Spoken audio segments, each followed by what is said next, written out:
Hello, Victor here, Mercedes.com.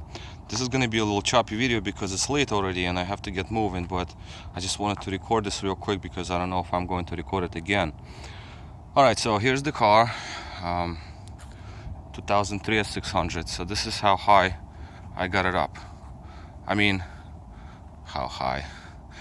Well, transmission was removed, so I just removed it, so I just wanted to document it real quick. So now the front is not just on wheels. I have jack stands under as well, just because if I just have them on wheels, that's not safe. Plus suspension is leaking, so the car might dive down.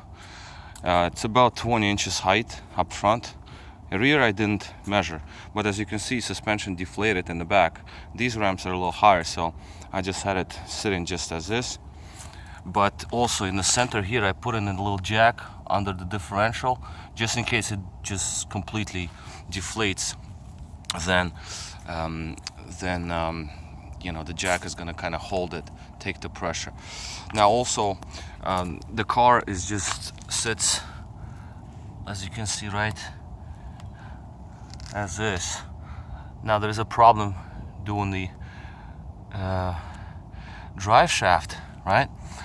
Because you have to spin wheels and you have to put it in neutral. So for that reason, I had to raise one side and had to release emergency brake just so I can spin the drive shafts to get other bolts.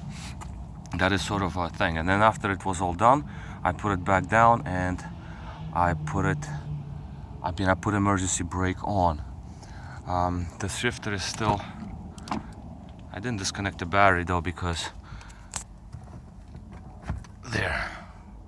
Let's put it in neutral so I can take the key out. Nah, I cannot even take the key out, so I will have to, transmission is disconnected, you know, so I will have to disconnect the battery. Unfortunately, this is a really bad situation. Or actually, you know what, I would just rather let it drain. I don't want to jump it when the key is in the ignition. And besides, I have to close windows because it was let me close windows. I would rather have battery drain all the way than jump the car. Come on, I can't remove you, buddy. It says remove the key, but because it doesn't see neutral, I mean park, it's not gonna let me. I mean, it should see park. Yeah, it sees park, but the key doesn't come out because on the transmission. Whatever, I'll leave it in. Don't big deal. At least it's off. Okay, next. Let's go under the car and I'll show you what I've done. This was all done right here on the street in one day. The big challenge was to obviously raise the car. I'm like a 160-pound guy, so for me, moving weight of this caliber is not that simple. Alright, so let's go back under the car and I'll show you what has to be undone. I haven't seen any videos about this, so, and WIS gives you many different things. It tells you at least to do, but what we have done here is, actually, you see, I have an oil leak as well, so that I'm going to take care of. I mean, rear seal, that's good. Okay, so as you look, exhaust is in its place. No need to remove the exhaust. Okay, exhaust. Now, one of the points on the exhaust on the right side here was broken. You can see it's just broken off. I really wanted to disconnect these holes right here. I couldn't do it because it didn't spin. So I says, you know, whatever, leave it. I left it. ABC hoses, none of them undone. Everything remains. I just kind of like, I don't know why I did this. I decided to remove oxygen sensors though, just because I didn't want them to be in the closest proximity, because I never did this transmission before, so I've done others, not this particular one. V12 twin turbo I didn't do. So I says, okay, you know, let me just I'll leave the exhaust and take oxygen sensors out. heat shield over here was removed. Here is the starter. It's still in place, right here. Okay, so these bolts go through. One, I think, goes into the starter. I'm not certain, but that's what it appears to be. Steering coupler not touched. Steering rack not touched. Nothing is touched. This is just basically just the transmission itself. Now, up here,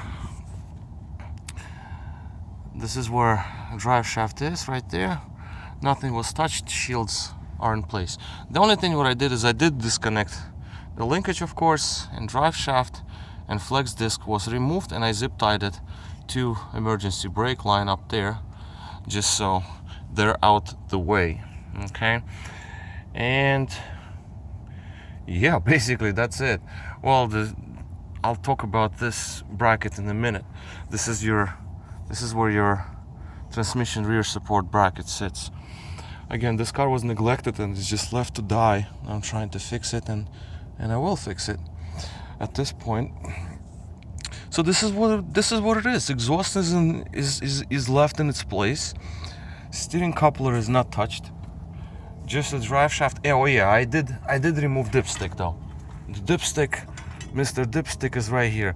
Although WIS tells you to leave it, but I decided to remove it because it would have been easier not to have it dangling around.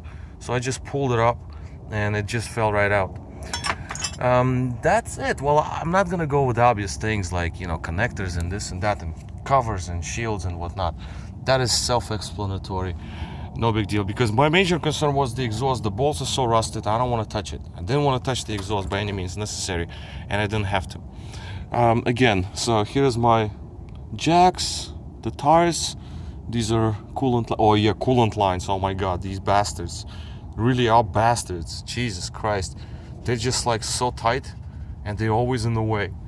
It's ridiculous. I've done other transmissions, they were not as horrible. This is just like basically both lines hug it. They both hug the transmission, and you're just like trying to move it around.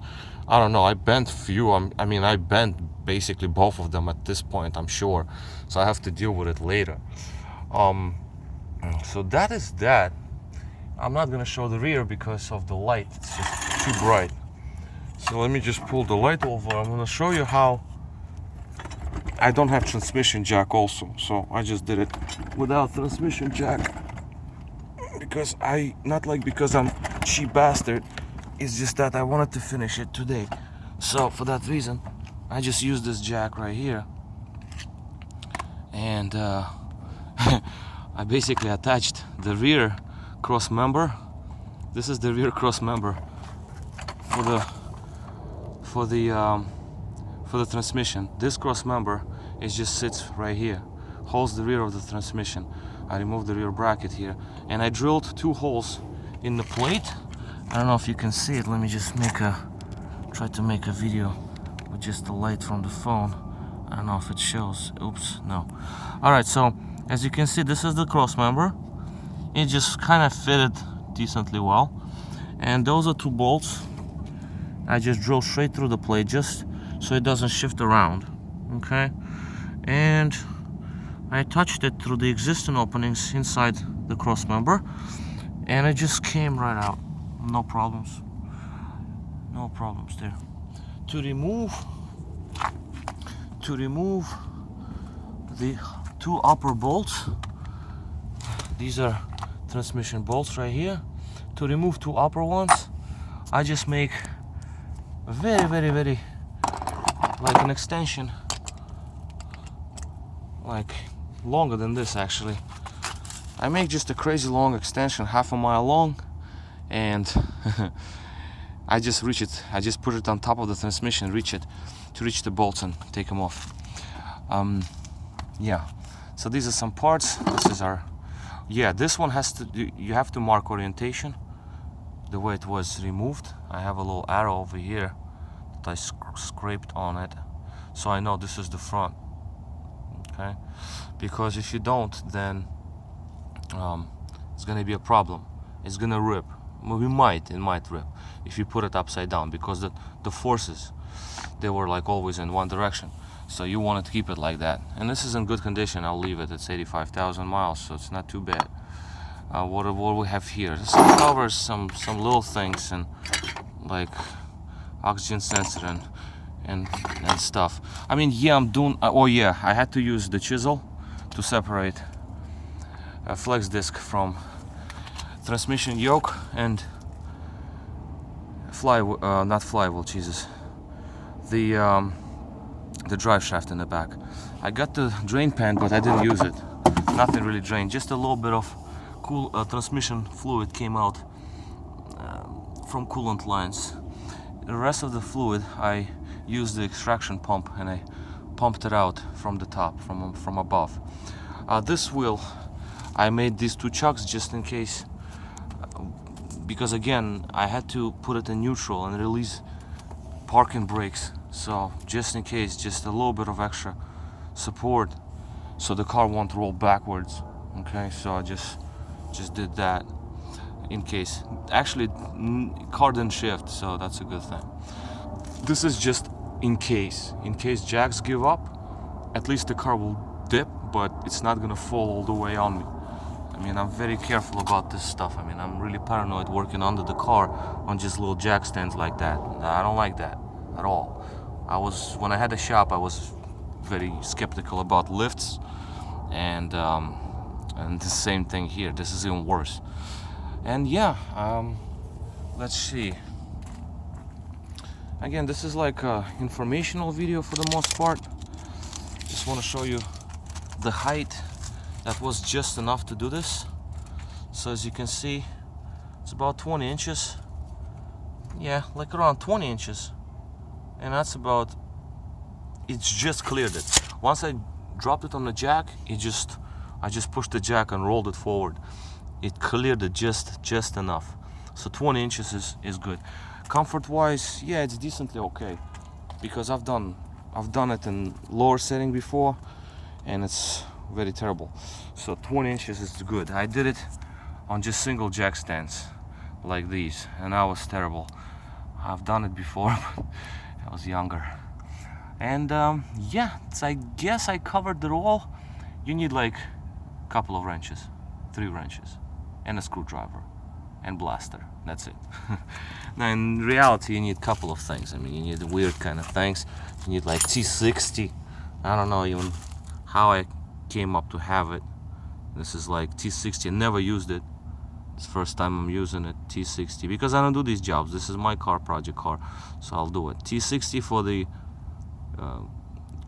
flex disc. You need that. Then you need, I don't remember star for this one, but that's a common size. What else of abnormal tools?